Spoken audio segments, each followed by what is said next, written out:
La ciencia ficción, género sumamente reconocido, aunque su popularidad hoy en día haya sido superada por el género del fantasy o fantasía épica, suele asociarse a escritores como Isaac Asimov, Arthur C. Clarke o Robert Heinlein, considerados por los críticos como los tres grandes del género, u otros como Ray Bradbury o Ursula K. Le Guin, o más antiguos como Julio Verne o H. G. Wells. Ahora bien, curiosamente, estos famosos nombres, salvando el caso de Verne, son todos de origen inglés o estadounidense. Por consiguiente, lo más reconocido de la literatura de la ciencia ficción está escrito en lengua inglesa. No es así el caso de la obra de la cual hablaremos hoy. Su escritor es el reconocido Stanislav Lem, quien, aunque menos famoso que los anteriores, ocupa un lugar importantísimo dentro del canon del género. Nació, además, no en uno de los países céntricos de Europa, sino en Polonia, país que, por cierto, tiene su propio idioma, relacionado con las lenguas eslavas occidentales, como el eslovaco y el checo. Toda esta introducción debería servir para hacernos una idea de la calidad de su literatura, ya que logró sobresalir en un panorama que le era completamente adverso. Su estilo, a diferencia de muchos autores sobrios que abundan en la ciencia ficción, suele tender a la ironía e incluso a lo satírico, llegando por momentos a puntos repulsivos. Y, si bien ahonda en los pormenores de sus especulaciones científicas, vaya si lo hace, nunca se aleja de la realidad de sus personajes, puesto que su interés abarca, sobre todo, al género humano, y no solo a las estrellas y los mundos distantes. De entre su abundante obra, sobresale el libro del cual hoy hablaremos, Solaris, considerado por muchos como la obra maestra de este gran autor y que he tenido el gusto de leer hace poco tiempo, por lo cual lo tengo aún bien fresco. Así que hablaremos más de cuestiones generales, de impresiones, por decirlo así, a manera de review y no tanto de lecturas profundas o análisis meticulosos. Como se trata de una review, intentaré no realizar ningún spoiler, quédense tranquilos, lo que dificultará un poco algunas explicaciones, pero bueno. He de decir, primero, que esta novela, a diferencia de otras del mismo autor, resulta relativamente amena para ser leída, lo que no significa que no tenga mucho de dónde analizar. Por decirlo de alguna forma, es bastante clásica en su estructura, al menos comparada con las locuras que presentan otras obras como Memorias halladas en una bañera, casi ilegible por momentos. Así que, para los lectores no tan audaces, no es un mal punto de partida. Una de las cosas que más interesan al lector de ciencia ficción es la originalidad de lo que se exhibe. Y, sobre esto, puedo decir que difícilmente vaya a quedar insatisfecho con esta lectura, que nos presenta multitud de prodigios, todos ellos vinculados a la impresionante Solaris. Este planeta con un solo habitante, un océano gelatinoso que lo abarca por completo y que representa el mayor enigma al que se ha enfrentado la humanidad.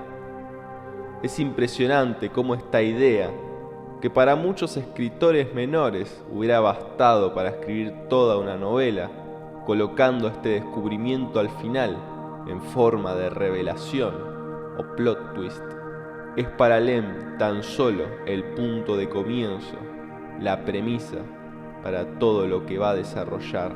Fiel a su estilo, no nos encontramos ante una primera expedición en un planeta desconocido, en apariencia muerto, que, poco a poco, se va descubriendo menos inerte de lo que se pensaba. Por el contrario, se nos va revelando a nosotros que nos encontramos muchos años después del descubrimiento de este inusitado ser, y que la época de gran optimismo científico en torno a este objeto ya ha pasado. Con Lem, todo parece siempre mostrarse tras un velo arqueológico, como si los hechos épicos y gloriosos pertenecieran siempre a un pasado remoto e iluso, y en el presente solo quedara la sombra de ello, quizás un guiño a gran parte de la literatura de ciencia ficción, para la cual la ciencia es la salvadora, y sus aventuras intergalácticas son épicas, como si de cruzadas medievales se tratasen. Por el contrario, en esta obra, todos los intentos para entender a aquel ser tan diferente a nosotros parecen destinados al fracaso. Este es uno de los temas centrales en la novela, la dificultad o imposibilidad de la comunicación y comprensión entre los seres humanos y una especie alienígena. Tema también tratado, mucho más recientemente, por la exitosa película Arrival, aunque personalmente me quedo antes con el patetismo de Solaris que con el optimismo mostrado por la anterior, más acorde con las obras a las que este libro parodia. Pero no crean que Solaris pertenece a esa serie literaria que condena a la ciencia, ni siquiera la critica, más bien pone bajo el foco de atención las grandes dificultades que enfrenta la humanidad para obtener verdadero conocimiento, y en esta pared contra la que se chocan continuamente los protagonistas al intentar comprender las intenciones del planeta en el que están, surge precisamente el patetismo que ya mencionamos. Entonces, si los esfuerzos para comprender este planeta resultan ser tan vanos, ¿para qué sirve el encuentro? Puesto que nada parece sacarse en claro del huésped, el contacto no solo no se trata de un vidrio transparente, ni siquiera es traslúcido. En cambio, parece funcionar como un espejo imperfecto que devuelve la mirada del curioso y no deja comprender nada del otro lado, pero sí ayuda a profundizar en la mirada hacia adentro, hacia nosotros mismos. Lo que no solo permite a la novela adentrarse en lo hondo de la psicología de los personajes, aterrados, interesados y culpables a partes iguales ante las apariciones, sino que revela la mirada que se tiene frente al lenguaje, que se trata menos de un vehículo que de una burbuja hermética en la que solo funciona su lógica interna y por ende humana. Otra cuestión es la calidad científica del libro, cuánto se ajusta al rigor de la ciencia o cuánto se aleja de esta. En este caso particular se cumple por demasía lo primero, y no son pocas las largas descripciones de manual que nos recuerdan mucho más al estilo académico que a una novela. No voy a mentirles, estas no fueron precisamente las partes que más me emocionaron del libro, pero no por ello carecen de sentido o son evitables. Sirven para construir la imagen de aquel maravilloso coloso que no se nos pinta en el primer capítulo, sino a través de todo el libro, brindándonos en algunas ocasiones escenas dignas de ser llevadas a la gran pantalla. Volviendo al espíritu científico del libro, podría arriesgarme a decir que, aún saliéndose de la corriente habitual del género, es uno de los que mejor la representan.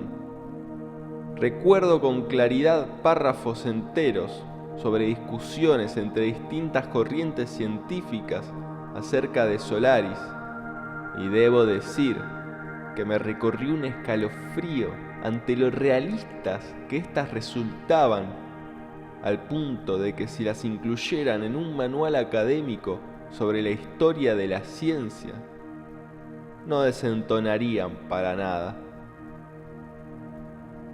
Sobre Solaris se podrían hacer muchos videos y posiblemente no se agotarían las posibilidades de significación que entrañan sus costas, sus extraños sucesos y sus complejos personajes que no responden para nada al estereotipo de lo que esperamos de ellos. Pero espero haber trazado, al menos, unas cuantas características fundamentales del libro para atraer a los curiosos lectores en busca de una aventura futurista distinta a la habitual. Por supuesto, este libro no es para cualquiera. Entra fuertemente dentro de ciertos parámetros de la ciencia ficción, por lo que, si de lleno no te interesa para nada este tipo de especulaciones, probablemente no sea tu libro. Aún así, y como ya dije, esta obra tiene mucho más para ofrecer, aunque esté enraizada en la pasión científica. Otros libros interesantes del autor que he tenido la oportunidad de leer son las ya nombradas Memorias encontradas en una bañera, una narración del todo loca, alejada de la ciencia ficción y que recuerda mucho más a las novelas de Kafka por su tendencia a la creación de un significante descontrolado, a veces difícilmente digerible. Congreso de Futurología, la primera novela que leí del autor y mi favorita, centrada en la descripción de un futuro utópico o distópico, cargada hasta el hartazgo de acidez y satirismo. Y La Biblioteca del siglo XXI, una colección de 4 libros de prólogos, con la particularidad de que hablan sobre obras ficcionales inexistentes. Esta nos ofrece otra interesante entrada para el mundo del EM, además de ser muestra de una curiosa literatura que ya anunciaba Borges, la de un género de prólogos ficticios. Como vemos, no toda su producción responde al género de la ciencia ficción. Incluso ha escrito literatura no ficcional sobre divulgación científica. Pero podemos decir, a manera de síntesis, que en la obra de Stanislav Lem aparece siempre una gran lucidez con la que trata temas muy dispares desde distintos ángulos y que no busca brindarnos soluciones, sino que nos mueve a ver las cosas de una manera diferente, siendo esta quizás la mayor virtud de la literatura. Bueno, hemos llegado al final del video. Espero que este breve análisis o review les haya servido para interesarse por este libro y ahora sí morirse de ganas por arrancarlo. Si es así, o por lo menos te gustó el video, agradecería realmente muchísimo que me dejaras un like. Además, si te gusta el contenido que subimos, tanto estos análisis como también los audiotextos, podés suscribirte al canal y darle a la campanita para que YouTube te avise cada vez que subimos video nuevo. Esto sería todo por mi parte. Gracias por estar acá y hasta el próximo texto.